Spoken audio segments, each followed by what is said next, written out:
तो चलिए साथियों, आज हम लोग समझते हैं जेब प्रक्रम के बारे में। जेब प्रक्रम जो क्वेश्चन बहुत ही महत्वपूर्ण है बिहार बोर्ड परीक्षा 2026 के लिए। साथियों, यदि हम आपको आज पूछ दें कि आप जिंदा क्यों हैं, किस प्रोसेस के कारण से आप जिंदा हैं, किस प्रक्रिया की वजह से आप जिंदा हैं, तो क्या आप जवाब देंगे? यदि आपको पता है, आपको जो भी पता है साथियों, वो कमेंट बॉक्स में ज़रूर लिखें। आप अपने विचार को ज़रूर शेयर करें, मुझ तक पहुंचाएं उन विचारों को। साथियों, चलते हैं, आज हम लोग जानते हैं इस प्रश्न को कि जेब प्रक्रम क्या होता है। देखिए, अभी अगर हम कहें कि आपके शरीर में किस कौन कौन सी प्रक्रियाएं हो रही है या आपके शरीर के अंदर कौन सा प्रक्रिया हो रहा है, तो आप क्या जवाब देंगे? पहला बात कि आप कहेंगे कि हम सांस ले रहे हैं, और दूसरा बात कहेंगे कि हम भोजनों खा के आए हैं और हमारा शरीर में एनर्जियों बन रहा है, और तीसरा बात कहेंगे कि सर जी खराब का पदार्थ जो है वो फेंका रहा है, हमारा शरीर के अंदर जो उपापचय प्रक्रिया के द्वारा कुछ कुछ पदार्थ बना है वो बाहर फेंका रहा है। अभी जैसे कार्बन डाइऑक्साइड है वो नाक के माध्यम से फेंका रहा है। और शरीर के अंदर ना खून दौड़ रहा है, खून एक भाग से दूसरे भाग तक दौड़ रहा है, जो न्यूट्रेंट मटेरियल्स है जिधर कम पड़ रहा है उधर पहुंच जा रहा है। जैसे जो उपयोगी पदार्थ है, जो शरीर के अंदर पोषक तत्व है, वो सारे पदार्थ एक भाग से दूसरे भाग तक एनर्जी जो बना है हमारे शरीर के अंदर, वो एक ही ऑर्गन को जरूरी है नहीं, सारे ऑर्गन को एनर्जी की ज़रूरत है। तो सभी ऑर्गन को एनर्जी चाहिए, तो एनर्जी एक स्थान से दूसरे स्थान तक जाता है शरीर के अंदर, एक भाग से दूसरा भाग तक जाता है शरीर के अंदर, तो उसको हम लोग कहते हैं साथियों परिवहन, या कहते हैं उसी को वहन। तो आपके शरीर के अंदर खून भी दौड़ रहा है, इसीलिए आप जिंदा हो। साथियों, आपको हम बता दें कि यदि आपके शरीर के अंदर सांस लेने की क्रिया समाप्त हुई तो आप गए काम से। यदि हम कहें कि आप सांस लेते हो इसीलिए जिंदा हो, तो हाँ बिल्कुल सही है। यदि हम कहें कि आपके अंदर पोषण की क्रिया हो रहा है इसीलिए आप जिंदा हो, तो ये भी बिल्कुल सही है। हम कहें कि आपके अंदर परिवहन की क्रिया हो रहा है इसलिए आप जिंदा हो, तो ये भी सही है। हम कहेंगे कि आपके अंदर उत्सर्जन की क्रिया हो रहे हैं इसीलिए आप जिंदा हैं, तो ये भी बिल्कुल सही होगा। साथियों, ये जितने भी बात हम आपको बताएं, चाहे वो श्वसन हो, पोषण हो, उत्सर्जन हो या फिर परिवहन हो, ये सब मिलकर के आपको जिंदा रखने का काम किया है। आपको पता होना चाहिए साथियों कि जो प्रोसेस हमारे शरीर के अंदर हमको जिंदा रखने का काम कर रहा है, वही प्रोसेस हमारा जीव प्रक्रम कहलाता है, यानी कि लाइफ प्रोसेस कहलाता है। इनमें से यदि एक भी प्रोसेस गायब हुआ तो आप गए काम से, आप सीधा सीधा मरेंगे और इसका कोई उपाय नहीं बचेगा।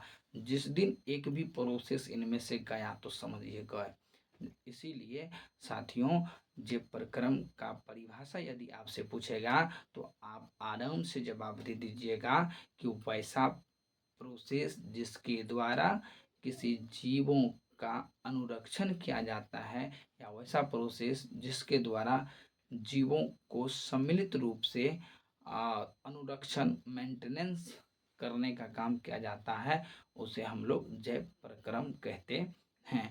तो साथियों, आइए इस चीज़ को अब लिखने का हम प्रयास करते हैं। देखिए, जेव प्रक्रम, तो साथियों इस जेव प्रक्रम को हम लोग क्या कहते हैं, अंग्रेजी में कहते हैं लाइफ प्रोसेस। लाइफ प्रोसेस कहते हैं साथियों। अब इसको हम आपको बता दें, लाइफ, जिसको लाइफ को हम लोग क्या कहते हैं हिंदी में, सर कहते हैं इसको जीवन, ठीक है। और प्रोसेस को हिंदी में क्या कहते हैं, तब प्रक्रिया, प्रक्रिया कह दीजिए साथियों, ये प्रक्रिया हो गया। तो जीवन, जीवन किस में होता है साथियों, तो निर्जीव में नहीं, सजीव में होता है जीवन। सभी जीव का जीवन काल जो है वो अलग अलग होता है। तो जीव है तो जीव के अंदर जो है वह लाइफ प्रोसेस की क्रिया होगी तभी यह जिंदा रहेगा। यानी जीव के अंदर जो है वो क्या है, जीवन, और जीवन को चलाने के लिए क्या है, प्रक्रिया। तो ये प्रक्रिया क्या है, जीवन को चलाने वाली प्रक्रिया जो होता है वही हमारा लाइफ प्रोसेस कहलाता है।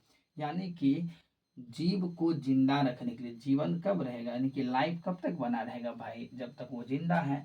तो साथियों ध्यान से समझिएगा, यदि पूछेगा आपसे जीव प्रक्रम किसे कहते हैं तो आप क्या बताइएगा। वे सभी प्रक्रियाएं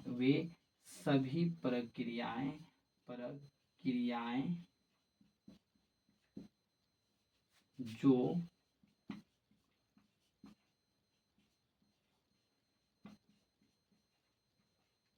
सम्मिलित रूप से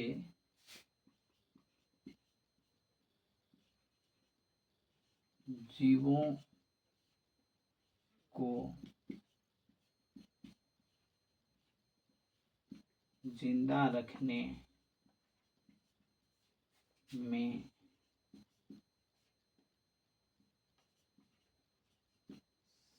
सहायक होते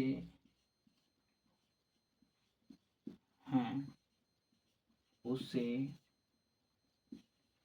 जैव प्रक्रम कहते हैं।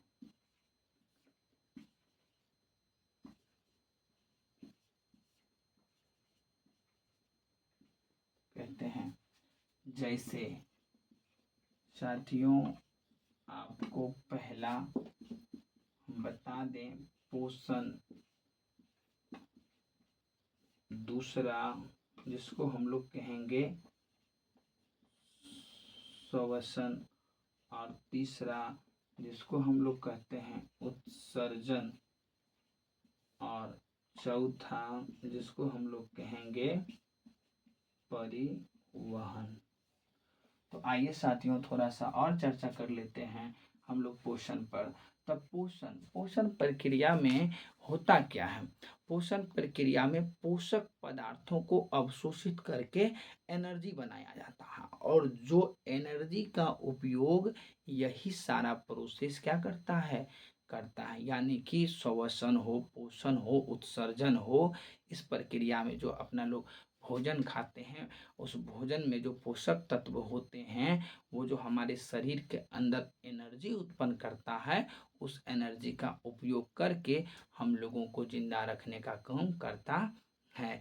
तो जीवों को जिंदा जिस प्रोसेस के जरिए रखा जाता है, उस प्रोसेस को सम्मिलित रूप से क्या कहते हैं, लाइफ प्रोसेस कहते हैं। तो पोषण में जो होता है उससे क्या होता है, पोषण में भोजन से ऊर्जा को प्राप्त किया जाता है। इनडायरेक्टली भोजन को लेकर के उससे ऊर्जा बनाया जाता है, जिस प्रक्रिया को हम लोग पोषण कहते हैं।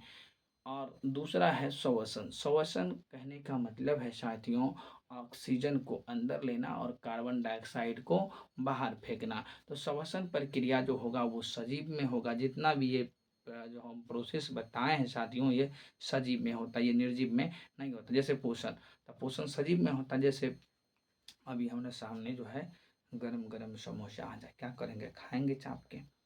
जो रोटी आ जाए, भात दाल सब्जी हम लोग खाएंगे तो क्या बनेगा, एनर्जी बनेगा। एनर्जी के साथ साथ खराबो पदार्थ बन जाएगा। वो खराब पदार्थ को क्या करते हैं, फिर बॉडी से बाहर फेंका जाता है। तो शरीर के अंदर से बेकार पदार्थ, खराब पदार्थ, विषैले पदार्थ को बाहर निकलने की क्रिया को हम लोग कहते हैं उत्सर्जन। और जो पदार्थ उस प्रक्रिया में निकल रहा होता है उसको कहते हैं उत्सर्जी पदार्थ।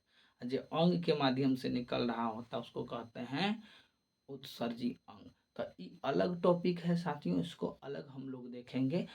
अभी जानिए श्वसन के बारे में। तो श्वसन में क्या हुआ कि ऑक्सीजन को लेना, कार्बन डाइऑक्साइड को बाहर फेंकना। और तीसरा है परिवहन। शरीर के अंदर खून नहीं दौड़ेगा भाई तो गया काम से। तो समझिए शरीर के अंदर जो है खून को दौड़ने से जो उपयोगी पदार्थ होता है शरीर के अंदर, जो न्यूट्रेंट मटेरियल, जो पोषक तत्व होते हैं, वो एक भाग से दूसरे भाग तक, एक स्थान से दूसरे स्थान तक ट्रांसफर होते हैं। एनर्जी एक भाग से दूसरे भाग तक ट्रांसफर होता है साथियों। जैसे उदाहरण के तौर पे आपको हम बता दें कि जैसे अभी हम कुछ क्षण से आपके सामने बोल पा रहा हूँ, तो हमारे शरीर के अंदर एनर्जी है। उस एनर्जी में जो टंग है, माउथ है, इसका एनर्जी जो है अधिक मात्रा में खत्म हो रहा है। तो अन्य ऑर्गन से एनर्जी आकर के यहाँ पर हमारे माउथ के चीज़ों को मेंटेन कर रहा है, हमारी आवाज़ को वो मेंटेन कर रहा है, हमारे टंग को वो एनर्जी यहाँ ट्रांसफ़र करके दे रहा है, जिसके वजह से हम आपके सामने अच्छे तरीक़ा से बोल पा रहे हैं। यदि जिस तरह से हम बोल पा रहे हैं और यहाँ की एनर्जी पूर्ण रूपेण ख़त्म हो जाता, तो हम जो चीज़ बोलने के लिए चाह रहे हैं, वो चीज़ आपसे नहीं बोल पाते। यदि हम बोलते 5 तो आपके पास सुनाई देता हाइव, कुछ भी हो सकता था, क्योंकि ये जो माउथ है वो सही ढंग से काम नहीं कर पाते। तो इस तरह से शरीर के एक भाग से दूसरे भाग तक एनर्जी का ट्रांसफ़र करना रहता है, न्यूट्रिएंट मटेरियल का ट्रांसफ़र करना रहता है, जिसको हम लोग क्या कहते हैं? परिवहन। यानी कि शरीर के अंदर जो है विभिन्न पदार्थों को एक भाग से दूसरे भाग तक या एक स्थान से दूसरे स्थान तक जाने की प्रक्रिया को हम लोग कहते हैं परिवहन। तो ये सारे प्रोसेस जो है इंसान को, जीव को ज़िंदा रखने का काम करता है, जिसको हम लोग कहते हैं कुल मिलाकर के जैव प्रक्रम। तो साथियों, कैसा लगा?